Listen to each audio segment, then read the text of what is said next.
Dear friends, in this video I will tell you how you can add a logo to a video in CapCut. If you find the video helpful, like the video. If you're new to the channel, subscribe and press the bell icon. So it's a step-by-step process. Let's see it. In the first step, open CapCut. Second step, bring in that video and add the logo.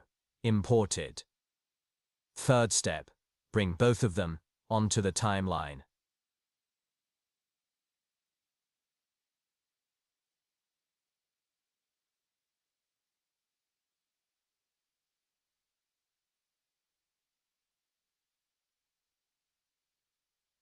Now, your first task is to adjust it.